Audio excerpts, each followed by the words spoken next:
안녕하세요. 여성을 위한 여성 변호사 안교기입니다. 최근 그 상가 건물 임대차 보호법에서 특히 임차인들에게 제일 중요한 관심은 내가 이 건물을 샀을 때 준 권리금을 다음 임차인한테 회수할 수 있느냐 없느냐, 이것도 큰 관건이고요. 혹은 전 임차인에게 권리금을 주지 않았다 하더라도 내가 거기서 장사를 하면서 만들어 놓은 영업권, 그런 권리금을 어떻게 회수할 수 있는가, 인테리어 비용 이런 것도 마찬가지고요. 이제 최대의 관건인데요.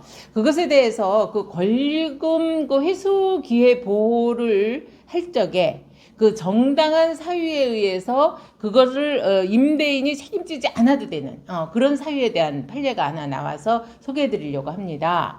상가 건물 임대차 보호법 10조 4에 보면은요, 1항에서 임대인이 임대차 기간이 끝나기 6개월 전부터 임대차 종료 시까지 다음 각호 하나에 해당하는 행위를 함으로써 권리금 계약에 따라 임차인이 주선하는 신규 임차인이 되려는 자로부터 권리금 지급받는 것을 방해해서는 안 된다, 이렇게 돼 있어요. 1항에서는 임차인이 주선한 신규 임차인이 되려는 자에게 권리금을 요구하거나, 혹은 임차인이 주서 신규 임차인이 되려는 자로부터 권리금을 수수하는 경우, 이거 안 되는 거고요. 두 번째, 임차인이 주선한 신규 임차인이 되려고 하려는 자로 하여금 임차인에게 권리금을 지급하지 못하게 하는 거, 이거는 당연히 안 되는 거고요.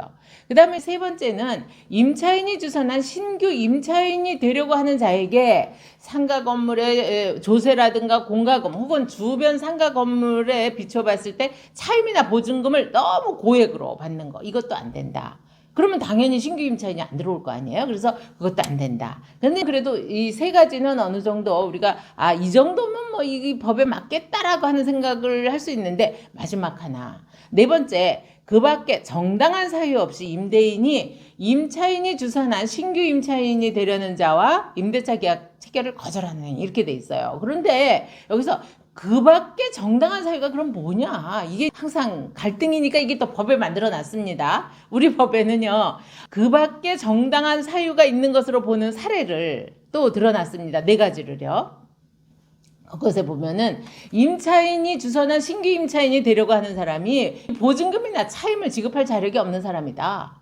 그러니까 현재 임차인이 권리금만 회수하려고 그냥 사람을 아무나 갖다 붙였다. 근데 그 사람이 임차료도 못 낼 정도의 사람이다 라고 하면 이거 안 되지 않습니까? 그래서 안 된다. 두 번째, 임차인이 주선한 신규 임차인 되려고 하는 자가 임차인으로서의 의무를 위반할 우려가 있거나 그 밖에 임대차를 유지하기 어려운 상당한 사유가 있다.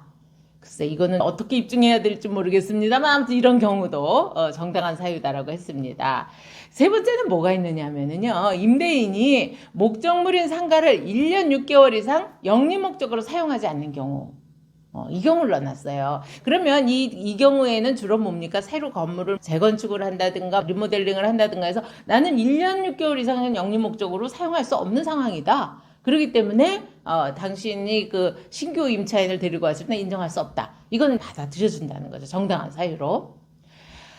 이번 판례에서 나온 것은요, 바로 이 세 번째에 관한 겁니다. 세 번째에 관한 건데요, 임대인이 그 임차인한테 여러 차례에 걸쳐서 이 건물은 내가 1년 반 동안은 이거 사용할 수가 없다. 왜 그러냐면 이거를 새로 짓거나 혹은 이것을 처분해서 다른 사는 사람이 새로 리모델링을 해서 재건축을 해서 써야지 그냥 안 됩니다. 이렇게 설명을 하고 계약 해지를 통보를 한 거예요. 그런데 이 임대인이 그 계약 해지 통보를 하고 임차인을 내보내고 나서 1년 6개월이 되는 사이에 주인이 바뀐 거예요. 주인이 바뀌었는데 새로운 임차인이 실제로 거기다 재건축을 했어요.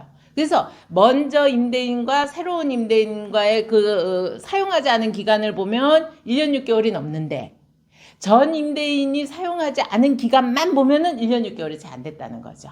그래서 그 임차인이 그것에 대해서 손해배상을 해라, 이렇게 이제 한 겁니다. 그런데 이 사건에서 원심법원에서는 이걸 물리적으로 해석하면 이거는 그 당시 임차인과 계약을 해지할 당시에 그 임대인이 1년 6개월을 사용하지 않는 걸 얘기한 거지, 새로운 임대인까지, 그러니까 그 소유주가 변경돼서 새로운 임대인까지 합해서 1년 6개월은 아니지 않냐 라고 판단을 했는데, 그것에 대해서 우리 대법원이 아니다. 이것은 합리적으로 해석을 해서 그 임대인이 사용하지 않은 기간 그리고 새로운 임대인이 사용하지 않은 기간까지 합해서 1년 6개월도 그 정당한 사유에 해당이 되는 걸로 봐야 된다. 이렇게 판시한 사례입니다.